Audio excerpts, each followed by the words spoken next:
Apophenia is the tendency to perceive meaningful connections between unrelated things.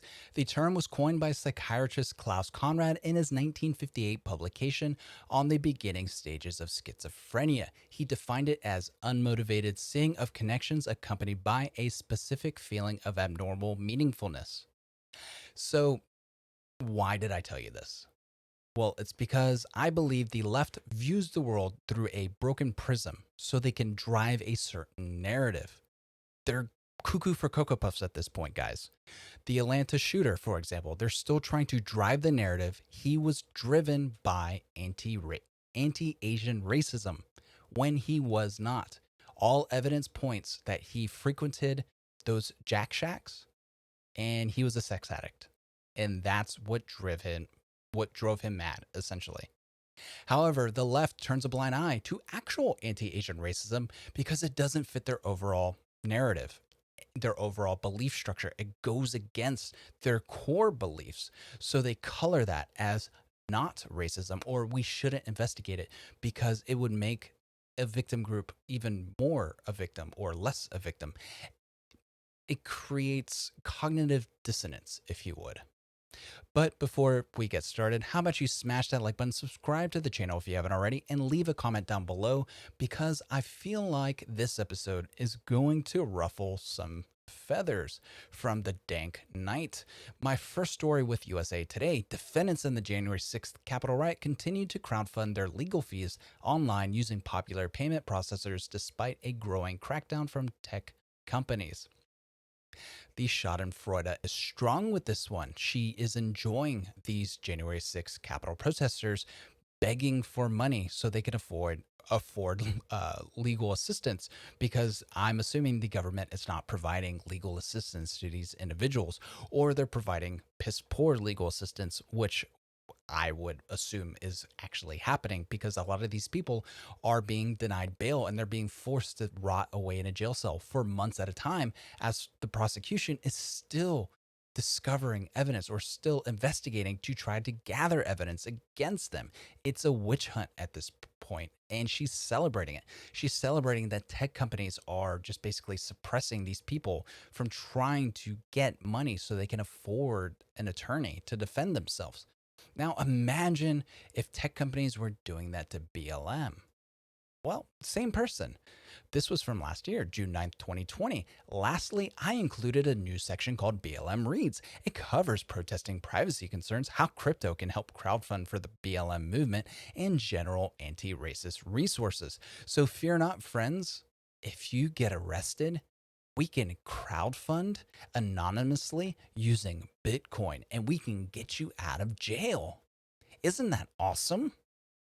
Those big tech overlords aren't going to suppress our voices because we're just. What we're doing is the right thing. When we burn down Black-owned businesses, it's because we're doing it because Black Lives Matter. We're burning down this Black-owned business because Black Lives Matters, guys. That's what's happening. We're going to loot that Black-owned business and we're going to burn it down and chant Black Lives Matter. When we shoot David Dorn, we're going to scream Black Lives Matter because Black Lives Matter, except for his black life, because obviously it didn't matter because we shot him. It's bananas. I honestly don't understand how these people aren't crazy. From Krista Hilton. This is moronic. So anti-fascists like law enforcement now. This guy was clearly not going to hurt anyone. He was defending his property. Antifa Black Bloc commies need to stop messing with people's things and allow them to practice their First Amendment rights. Another angle of the man who was arrested, Antifa had vandalized his truck, surrounded him, and pepper sprayed him. So he was driving down the street and they basically surrounded his truck. They spray painted the windshield. They busted out a side window. Let's watch the video and I'll narrate for those on the podcast.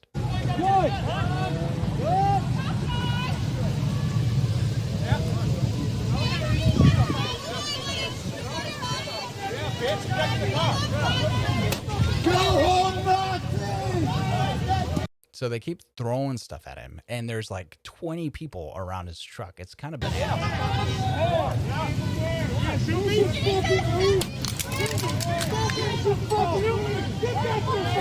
Some of them have riot shields. A lot of them have cell phones. They're all screaming at them. They're all wearing masks, black hoodies, all black bloc. They just smashed the side window to his truck. The driver is going to go investigate.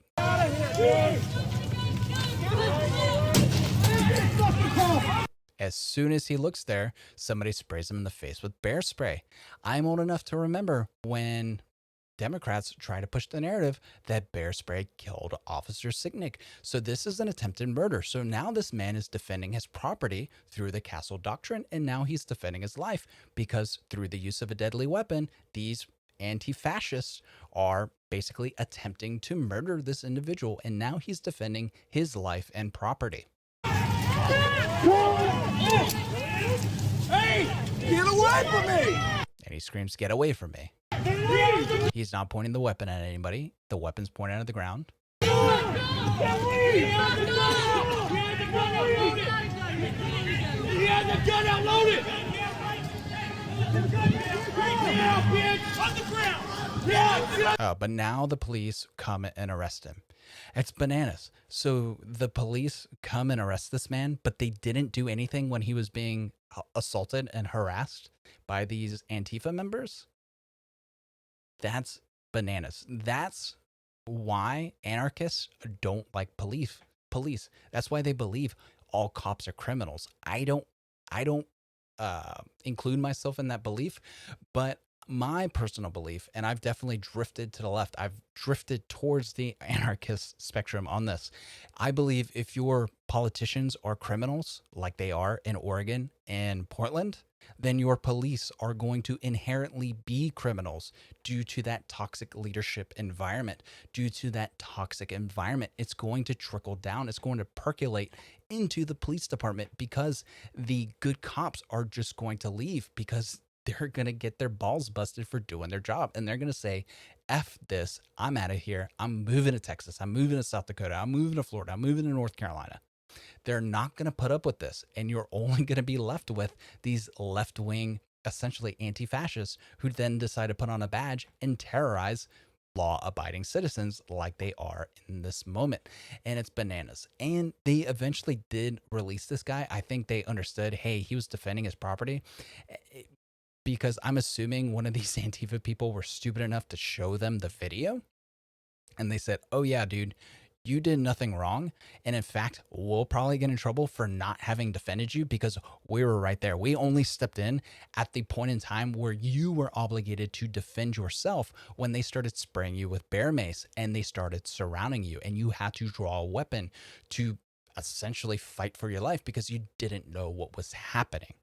This is what's happening in Oregon. This is what's happening in Portland, Seattle, Washington, D.C. This is what's happening in liberal-led cities, and this is what's being tolerated. So no, cops aren't criminals, but cops can be criminals. Guys, it's getting worse. It's getting worse. And we need to address this sooner rather than later.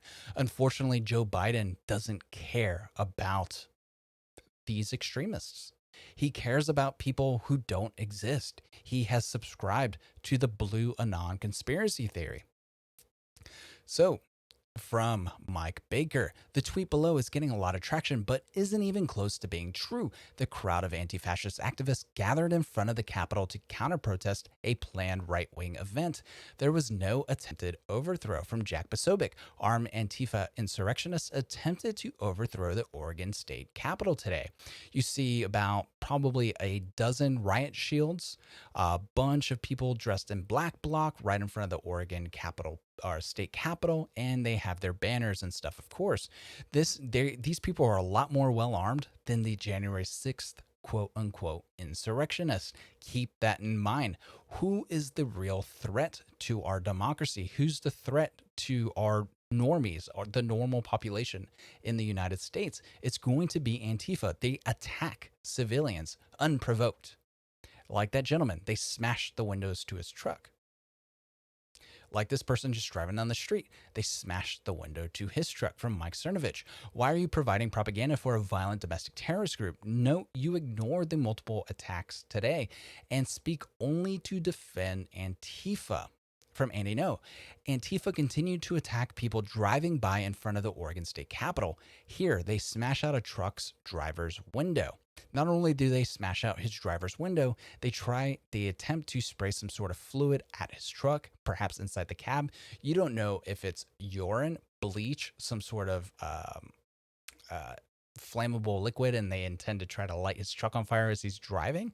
So what happens if he decided to stomp on the brakes, come out with some sort of a weapon and mow down the crowd? Because guess what? All those people who smashed in the things, it's no different than you trying to break into somebody's house. That's the way castle doctrine works with the vehicle. If you have people trying to break into your car, you're allowed to defend your car as if you're defending your home, as if people are breaking into your home. Your vehicle is an extension of your home. So if you have 10 people smashing on the windows of your car trying to break into it, you now have the possibility of 10 bodies being dropped around that vehicle, because all you have to say is, my life was in danger from these 10 people. They had weapons. They were trying to attack me. I didn't know if I was going to die. And I'm in my vehicle. I'm in the extension of my home. And depending on the laws in Oregon, you don't even have to have a concealed carry permit, because if it's an extension of your home, you don't need a concealed carry permit to keep a gun in your vehicle. At least that's the case in Texas. It's bananas. It's just crazy that the left thinks they're the good guys in these situations. This guy has the American flag on the back of his truck with a "Don't Tread on Me" flag also on the back of his truck. And he's seen as the Nazi. He's just driving down the road and he has the window smashed out of his vehicle. That's tolerance, guys. That's tolerance, and that's progress. From Jack Posobiec, who could have predicted this? Just in, LA County to increase police funding by 36 million due to seeing a large spike in crime after defunding their police department. Guys, who would have thought that decreasing your police force would increase crime? Because they know it's going to take more time for those cops to respond. That cops aren't going to bother themselves to now deal with petty drug crimes or prostitution, or, it's just a petty spousal abuse. Well, we're not going to worry about that. So guess what? Crime is going to surge. Violent crime is going to surge. And as crime surges, criminals are going to get more emboldened. So what starts off as just just a simple assault, and then simple assault with a burglary, and then it's gonna turn into an armed robbery. He's gonna maybe arm himself with a knife and then ask for your wallet. And then maybe one day he's going to come across a gun and he's going to basically armed robbery, because criminals don't care about gun laws. LA County has some of the strictest gun laws in the country, yet gun violence in LA is extremely high because criminals don't care. But the left wants innocent people to be unarmed. They want the innocent to be sheep. And something I don't understand from the left, and it's going to be kind of a tangent on this. If you believe the government is fascistic, right? So especially under Trump. So I never understood this while Trump was president. So while Trump was president, they wanted the government to steal all the guns. There was a big shooting, Parkland shooting, right? That occurred under Trump, I believe. And so they were really pushing the gun grab thing, the Democrats were. And I asked them, you believe Donald Trump is a fascist, right? And they say, yeah. And you believe that you shouldn't have guns to protect you. Well, no, I don't need guns because the government will protect me. But the government's fascist. And they go, oh. And you see like the little hamster in their brain just explode because they can't do the math. They can't figure out what's going on, because you're saying that you shouldn't have the right to defend yourself, or people shouldn't have the right to defend themselves. People shouldn't have access to weapons because they're dangerous. So the government should take them all away. But the government is fascistic. The government is oppressive. So now you want the government to have all your guns? So how are you going to defend yourself from the fascistic government? They don't know, because they can't see beyond their feelings. A bunch of stupidly educated people. That's what you get for having a degree in underwater basket weaving, people. From Gina Bontempo, the same people who say 13-year-old and 15-year-old murderers are just children who are tragic products of their upbringing and didn't understand the weight of their actions are the same ones insisting that a 7-year-old can choose their own gender and opt in for hormone blockers. So I'm not really going to get into the trans argument on this, but she brings up a good point. And there was an individual who committed, basically burned two people alive in the trunk of their car years and years ago, and he was put to death right before Joe Biden took office, and people were screaming. He was only 18 years old. He didn't understand the weight of what he was doing. He didn't understand what he was doing. He wasn't old enough. He was 18. Well, you want 18-year-olds to vote. In fact, you want 16-year-olds to vote. That's like a mainstream Democrat talking point. They want 16-year-olds to vote, and they try to make the same argument that 18-year-olds aren't responsible when they commit murder. That doesn't pass the smell test. And then the same 18-year-old who can't, make a correct decision into not murdering people or not burning people alive. You want people that are younger than that to make life or permanent life altering decisions, medical decisions. Come on, guys. Be better. That's all I'm going to say. I'm really trying to avoid a lot of these topics because I feel like it's a very when I get more, I'm going to read more into it. That way I'm a little more educated. That way I just don't sound ignorant when I say things that aren't true. But I do kind of agree with this, at least in the terms of you have you have people saying, well, they shouldn't be responsible for their actions because they're just kids. But then those same people are saying, well, those same kids should be allowed to make life altering medical decisions on their own, and their parents have no say in the matter. And that is what's bananas to me. From Will Chamberlain, involving the same death, a tale of two deaths. My police department will always protect DC and all who are in it, whether I agree with them, such as those exercising their First Amendment right, or those I don't, namely the real Donald Trump. While he hides behind his fence, afraid alone, I stand with people peacefully exercising their First Amendment right. After the murder of George Floyd and hundreds of years of institutional racism, there are no vicious dogs and ominous weapons. There is just a scared man, afraid and alone. So she took this opportunity to basically take jabs at Trump, right? This was May 30th, 2020. And as of yesterday, no results from Muriel Bowser talking about Anwar. And Anwar is the individual who was murdered by a 13 and 15-year-old, two girls who were 13 and 15. They happened to be black. He happened to be of Middle Eastern / Asian descent. So an anti-Asian hate crime. They tried to carjack him. They tased him and they tried to rob him. And basically, he was hanging out the side of his car while the car then just darted down the street. I don't even want to show the video because the video is extremely graphic. And basically, the car darted down the street with him hanging out the side of the car. And basically, it ended up with him being ejected. And he essentially just died on the spot as where he landed. And the girls are so heartless, they didn't even care. One of them were just looking for their cell phone that they dropped. They're just evil. There's no other way to go about it. They're just evil individuals who would do that. And people who are trying to make excuses for these young ladies, there's really no excuses to be made. People, there's no, there's evil people who exist in the world, and we've identified two people who committed an act of evil. So we need to figure out the best way to punish them. I personally don't know what that is. Is that 25 years in prison? Is it 60 years in prison? Is it 5 years in prison? I don't know. We as a society need to figure it out. But you can't have this argument. You can't say we need to stop anti-Asian hate. And then when you have people commit a crime of anti-Asian hate, they try to rob an Asian man, they try to steal his car, and they kill him in the process.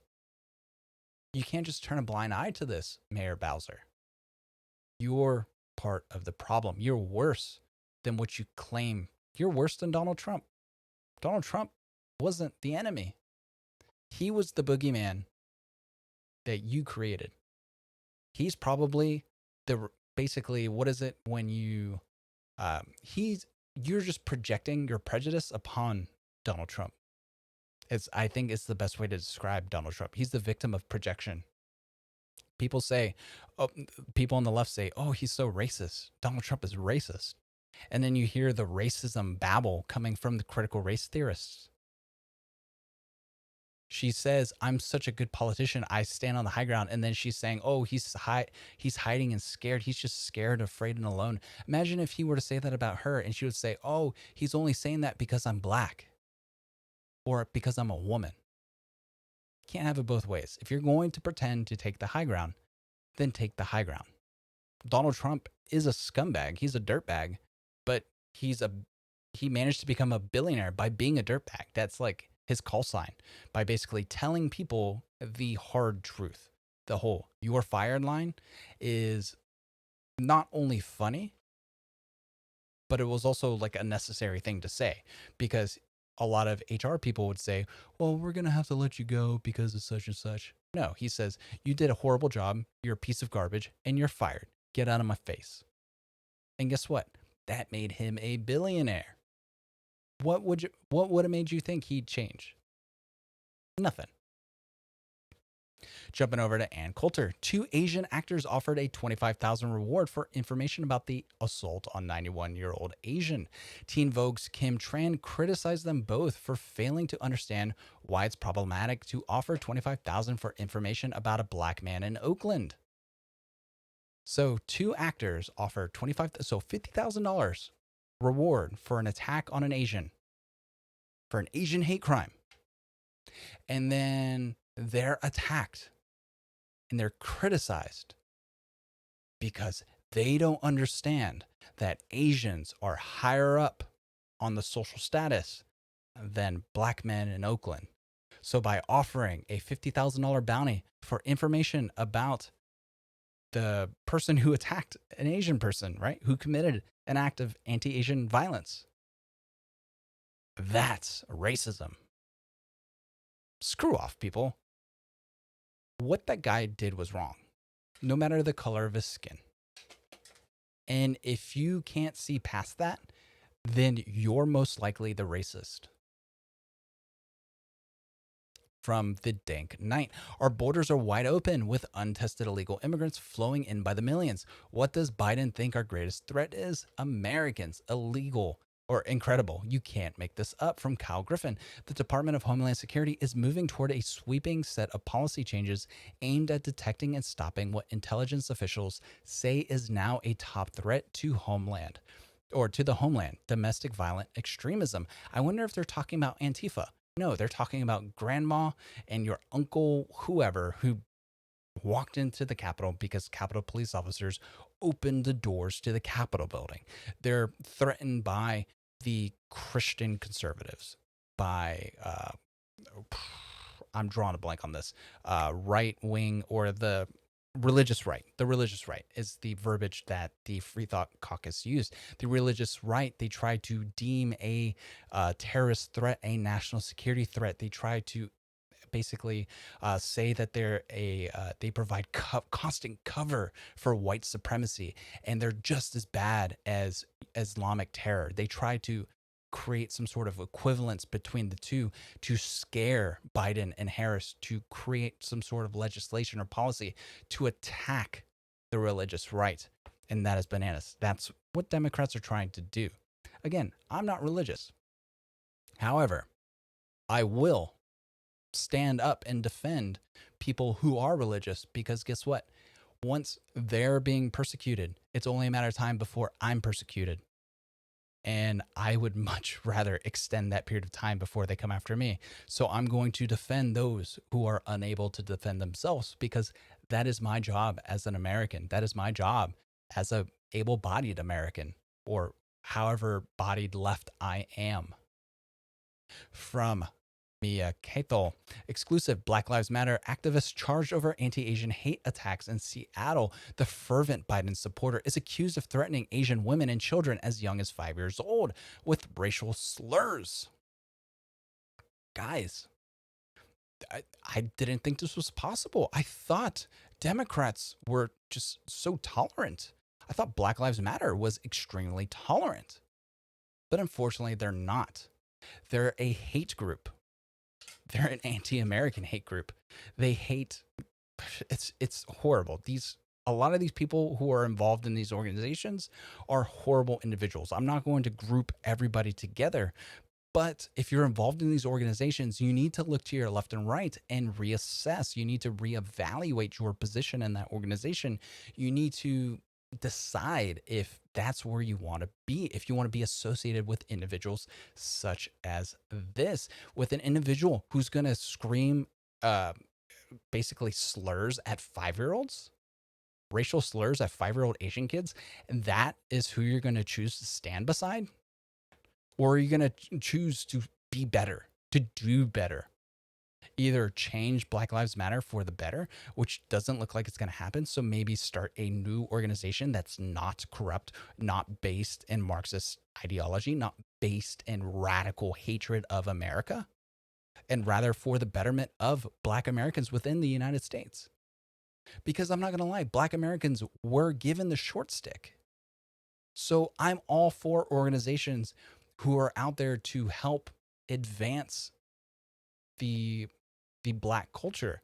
However, this is not the way to do that.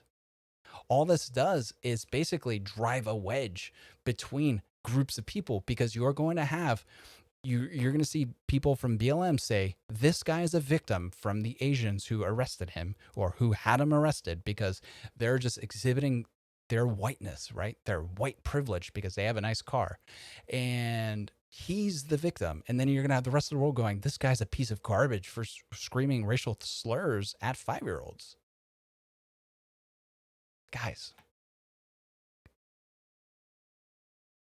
from Mike Egan, SOF is a meritocracy. Anything short undermines their effectiveness. To add insult to injury, the woke DOD is filling this needless role with this clown whose most relevant experience is with perpetually unreliable public transit system.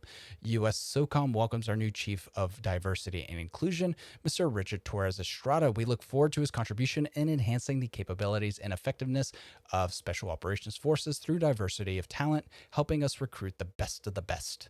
Hashtag white professionals. From the same person, Joe Kent. Looks like the new diversity officers love celebrating diversity with those who agree with him. Here's what he thinks of the rest of us. Mr. Torres Estrada was not placed in U.S. Special Operations Command by mistake. Here I leave this and slowly retire to continue working from home. It's a photo of Hitler holding a book or a Bible, and then next to a photo of Trump holding a Bible. It's bananas, guys. This is what's happening in the United States. From Biden voters posting their L's online. Props to Mike Bloomberg. Dude has taken a pounding tonight, and he just said he's giving his money away to help the Democrat Party beat Trump. We will need every penny we can get to fight the dark money funded Trump. Biden raked in more than $170 million in dark money in 2020 election, almost 7 times more than Trump. So they say Trump is a corrupt politician. He's a corrupt businessman, and dark money was funneled into his campaign. Yet Biden received 7 times more dark money than Donald Trump? Obviously, that can't be right. But it was. So that's going to be it for now, folks. I'll see you all in a couple hours. Have a good one. Bye.